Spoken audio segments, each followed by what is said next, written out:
어느덧 한 해를 이제 마무리 지을 그런 시기가 왔습니다. 또 새가족 이제 후반기 또 새가족 환영회와 또 예람 알파 점점 이제 교회 사역들이 이제 마무리를 져 가는데요.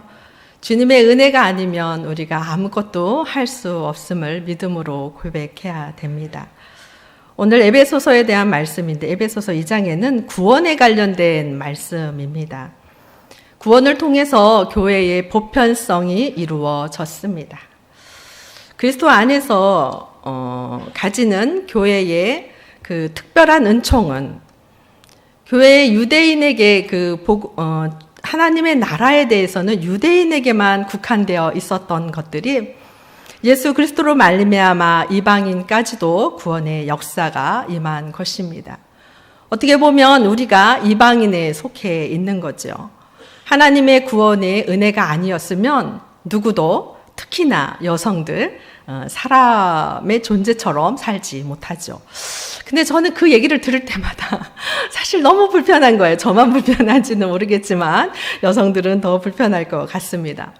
그러나 주님으로 말미암아 우리의 인생이 참으로 특별한 존재가 되었다는 것은 그 어떤 것보다 감사한 일입니다.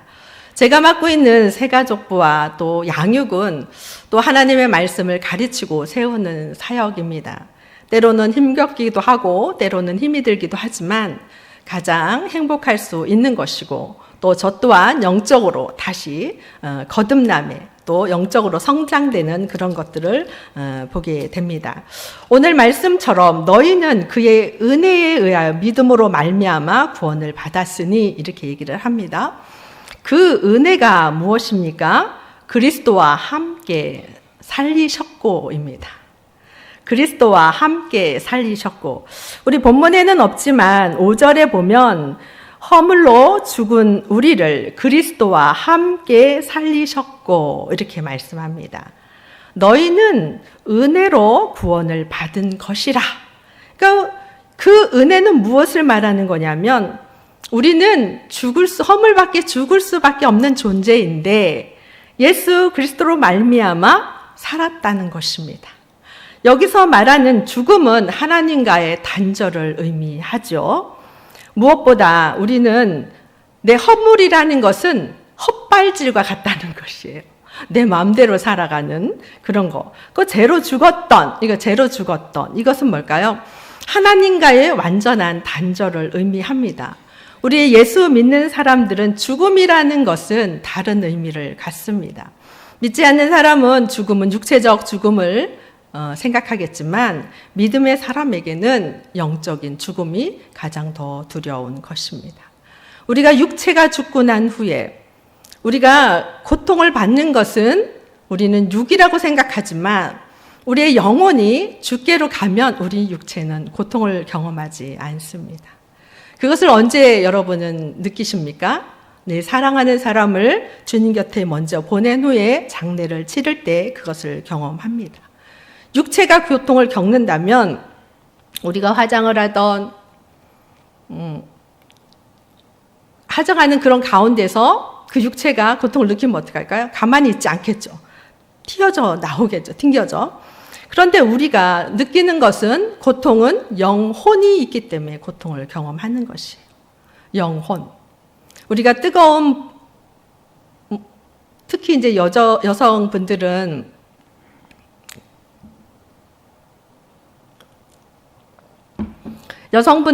음식을 하고 난 후에 뜨거운 냄비를 잡을 때 어떻습니까? 뜨거워 하지 않습니까? 이건 뭐냐면 살아있다는 거죠. 살아있다는 거. 이 살아있다는 건 뭐냐면 영혼을 담고 있다는 것이에요. 우리의 육체가 영혼을 담고 있다는 것입니다. 고통을 느낀다는 건 영혼을 담고 있다는 것이에요. 근데 이 영혼의 주인은 누구시죠? 하나님이시죠. 하나님이 영혼을 걷어갈 때는 우리는 고통을 느끼지 않습니다. 육체는. 그런데 여기서 말하는 것은 이 죽음은 하나님과의 나와의 단절을 말하는 것이에요. 그러니까 너희는 그의 은혜로 이건 뭐냐면 그리스도로 말미암아 다시 살아난 구원받은 그 은혜는 뭐냐면 믿음으로 말미암아 우리에게 은혜, 선물은 우리한테 주어집니다. 여러분, 내가 누구로부터 선물을 받고 싶다고 아무리 해도 선물 줍니까? 안 줍니까? 그 사람이 주고 싶어야 그 선물을 줄 수 있는 것이에요. 선물은 그런 것이에요. 내가 원한다고 선물을 주는 것이 아니라 주고 싶은 사람이 줄 때만 그 선물을 받을 수 있는 것이에요. 남녀관계나 부부관계나 부모와 자녀관계도 아무리 자녀가 부모한테 선물 주세요 막 해도 부모가 선물 안 주면 받을 수 있어요, 없어요? 못 받습니다. 부부관계에서도 아내에게, 남편에게 내가 선물을 받고 싶어요. 선물 좀 달라고, 선물 좀 사달라고. 그런데 어때요? 누가 줘야 돼요? 배우자가 줘야지. 주고 싶은 사람이 사와야 그 선물을 받을 수 있습니다. 그것처럼 은혜는 선물이에요. 선물인데 이 선물은 내가 받고 싶다고 받을 수 있는 선물이 아닙니다. 하나님이 우리한테 주시는 것이에요. 구원은 이렇게 주는 거예요. 그런데 어떻게 해요? 이것을 어떻게 해야 돼요? 우리가 그 선물이 선물되도록 어떻게 해야 되죠? 받아야 돼요. 이 받는 과정, 하나님이 주시는, 우리에게 주시는 은혜의 이 선물을 받는 것은 어떤 행위가 따르느냐? 믿음. 믿음이라는 고백이 따릅니다. 믿음이 없이는 이 선물을 받을 수가 없어요. 그러니까 그리스도 예수 안에 여기 보면 이런 말씀이 있어요. 5절 보면 여기서는 이제 안 나오지만 허물로 죽은 우리를 그리스도와 함께 살렸을 뿐만 아니라 또한 함께 일으키사 그리스도 예수 안에서 함께 하늘에 앉히시니. 이걸 무엇을 말해요? 완전한 우리의 구원이죠. 우리의 믿음의 사람은 이 땅에 발을 딛고 사는 것뿐만 아니라 어떻게 하죠? 육체의 옷을 벗습니다. 우리가 최근에 가장 사랑하는 우리 함께 동역하고 함께 하나님의 나라를 세웠던 고 김영일 우리 권사님 먼저 하나님 앞에 올려드렸습니다. 하나님이 부르신 거죠. 사명 잘했다, 애썼다, 수고했다. 하나님이 그 영혼을 사실은 살리시고 일으키시고 그리스도 예수 안에서 하늘에 어떻게 해요? 앉히셨다. 앉히신 관계까지 간 거죠. 우리 믿음의 사람은 어디까지 가야 될까요? 그리스도 예수 안에서 함께 하늘에 앉힘 받는 은혜까지 가야 됩니다. 그러니까 우리가 교회를 다녀도 나 예수 믿어. 나 예수 믿지. 그런데 이 고백이 진실한 믿음 속에 있을 때 완전한 구원을 이루는 것입니다. 교회 공동체는 구원으로 말미암아 이루어진 믿음의 공동체입니다. 이 믿음으로 이루어진 이 믿음의 공동체에서는 하나님으로부터 받은 선물로 인해서 구원에 이르는 공동체에 온 것이에요. 그래서 여기서 이렇게 얘기하지 않습니까? 8절 우리 한번 볼까요? 8절 말씀. 너희는 그 은혜에 의하여 믿음으로 말미암아 구원을 받았으니 이것은 너희에게서 난 것이 아니요 하나님의 선물이라 이렇게 했어요. 이 구원은 너희에게서 난 것이 아니야. 내가 너희에게 준 선물이다. 그런데 이 선물은 너희들이 믿음의 신앙의 고백 속에서 완성을 이루는 것이야. 이 얘기예요. 그렇기 때문에 우리는 무엇만 있는 거예요? 입술의 믿음의 고백만 있는 거예요. 고백만. 그래서 9절에 보면 행위에서 난 것이 아니니 이는 뭐예요? 누구든지 자랑하지 못하게 함이라. 이게 있어요. 교회 공동체 안에서는요. 그리스도 예수 안에서 자랑할 게 많다 적다. 별로 없어요. 자랑할 건 뭐만 있냐? 내가 주님의 은혜를 덧입어서 내가 하나님의 백성이 되었고 교회 공동체의 믿음의 공동체의 일원이 된 걸 감사합니다. 오로지 자랑할 건 주님이 나를 불러주셨고 나를 은혜 가운데 구원의 반열 속에 들어오게 하셨고 함께 믿음의 공동체를 주신 걸 감사하고 그것만 자랑할 뿐이에요. 내가 가진 거, 내가 배운 거, 나의 자녀 자랑할 게 아무것도 없어요. 교회 공동체에서 자랑할 것은 오직 복음의 능력만 자랑해야 됩니다. 복음의 능력만. 그래서 여기 믿음의 새가족들, 또 믿음을 발을 막 디딘 분들, 교회 안에 내가 보고 싶지 않은 모습을 볼 수 있어요. 그것 때문에 믿음의 공동체를 떠나면 누가 손해일까요? 내가 손해. 끝까지 믿음 안에 믿음의 뿌리를 깊게 내리는 것입니다. 믿음이 건강하고 성숙한 믿음은 세상 것을 자랑하지 않습니다. 교회에서. 세상 것은 어디가 자랑해야 돼요?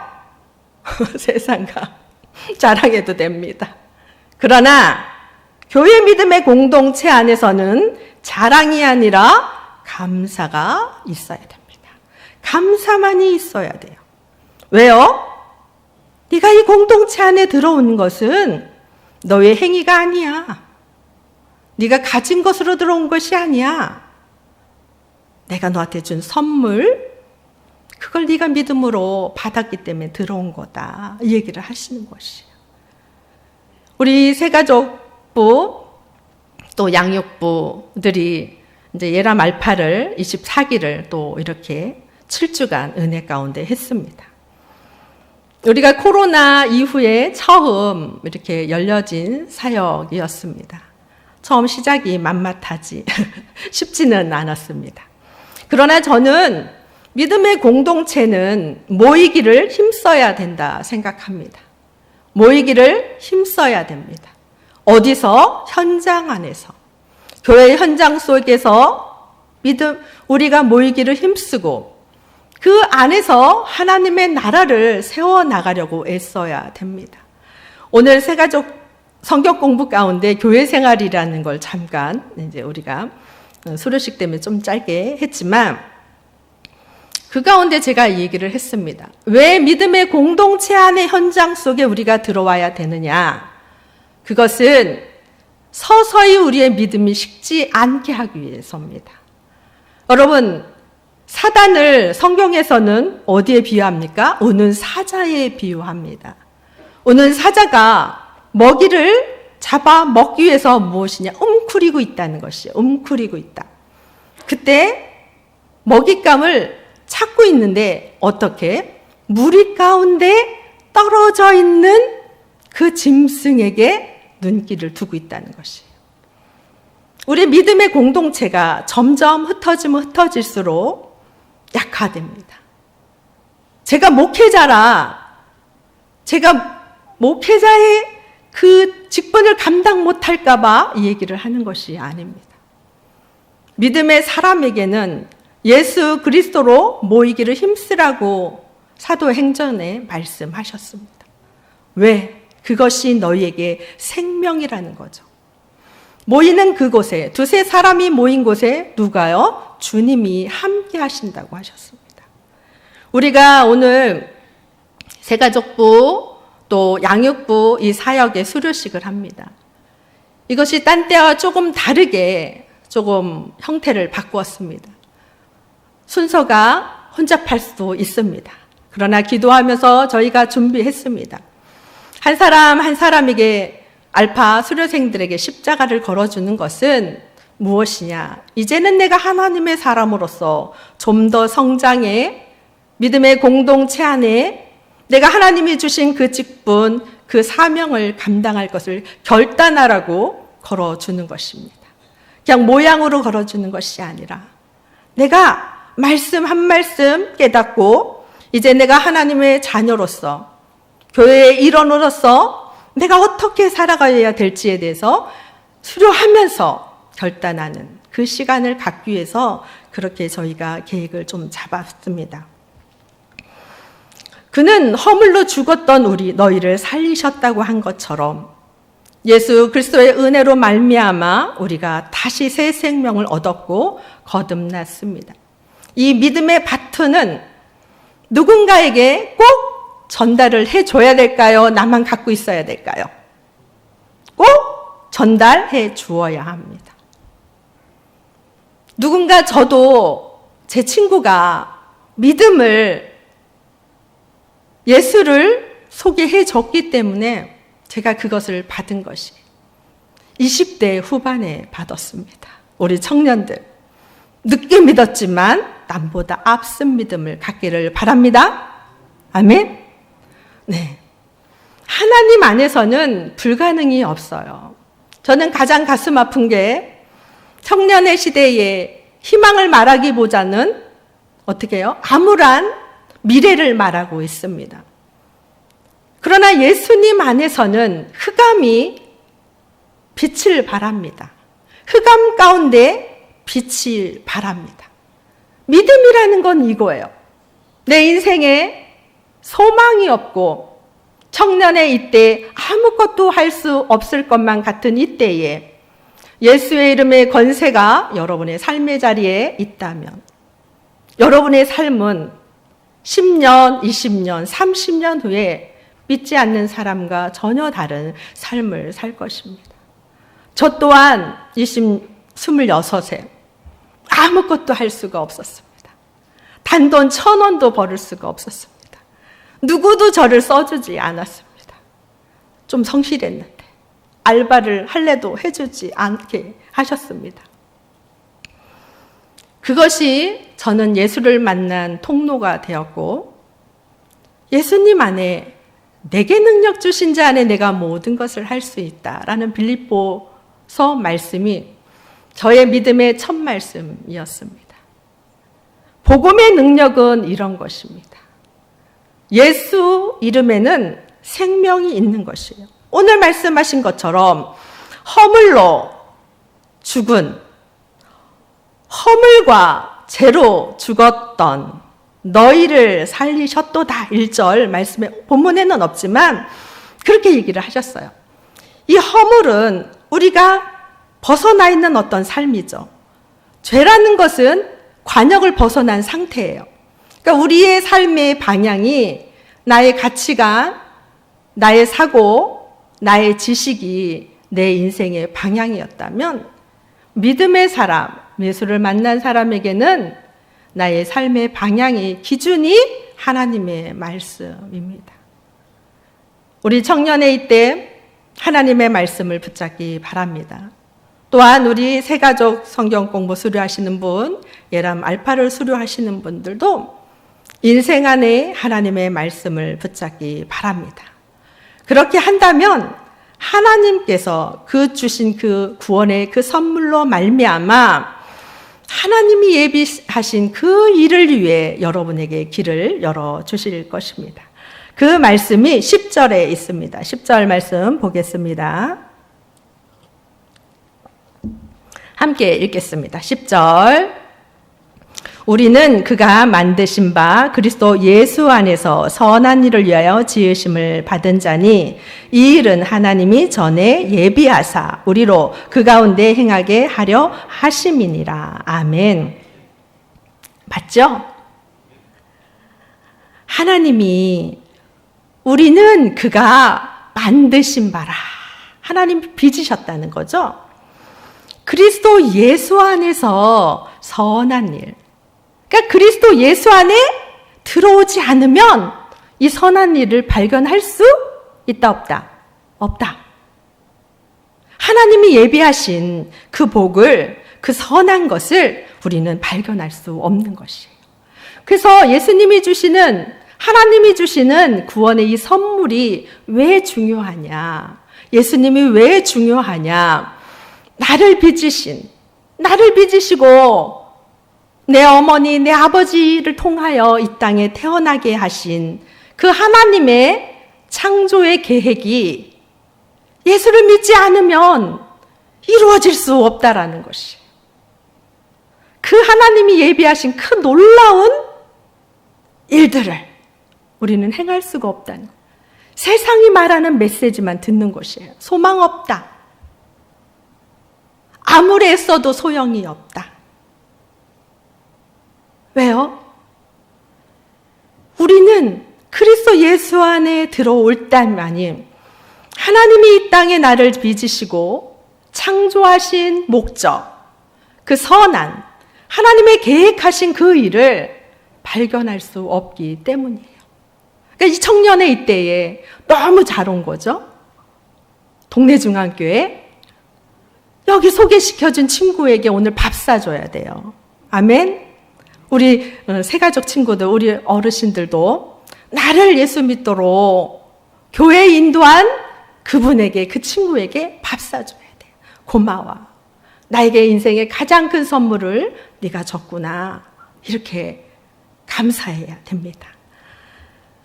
왜냐하면 하나님의 선하신 일을 위해서, 이 일을 위해서 어떻게 하냐면 하나님이 전에 예비하셨다고 그랬어요. 그러니까 하나님이 그 예비하신 그것을 받기 위해서는 어떻게 해요? 그리스도 예수 안에 들어와 이 죄와 허물, 이 목표점, 자기 인생대로 살고 싶어 하는, 내 육체를 따라 살고자 하는, 내 계획 따라 살고자 하는 그것을 다 내려놓을 수가 있고 하나님이 주시는 그 창조의 목적을 찾아갈 수 있기 때문입니다. 오늘 말씀을 통해 하나님이 말씀하신 이 말씀 모든 것은 어디 안에 국한된다? 그래서 예수 안에 주신 하나님의 선물, 그 은혜 안에 거할 때 여러분은 이러한 복을 받을 줄 믿습니다. 아멘. 네, 기도하겠습니다. 사랑의 하나님 참으로 감사합니다. 이렇게 우리 새가족, 또 알파 24기 수료생들, 또 새가족 성경 공부 우리 수료생들, 한 사람 한 사람들이 하나님이 예비하시고 준비하신 그 복을 받아 누리기에 부족함이 없도록 성령 하나님 이들을 띠려 주시기를 원합니다. 그리스도 예수 안에 살게 하시고 그리스도 예수 안에서 하나님이 주신 그 은혜의 선물을 받아 하나님이 이 땅 가운데 태어나게 하시고 교회 가운데 발걸음을 하게 하신 그 하나님의 놀라운 계획 속에 꿈과 비전을 찾아갈 수 있도록 아버지께서 도우시고 인도하여 주시기를 원합니다. 주님이 함께 하시고 인도해 주시니 감사드리고 예수 그리스도의 이름으로 기도드리옵나이다. 아멘.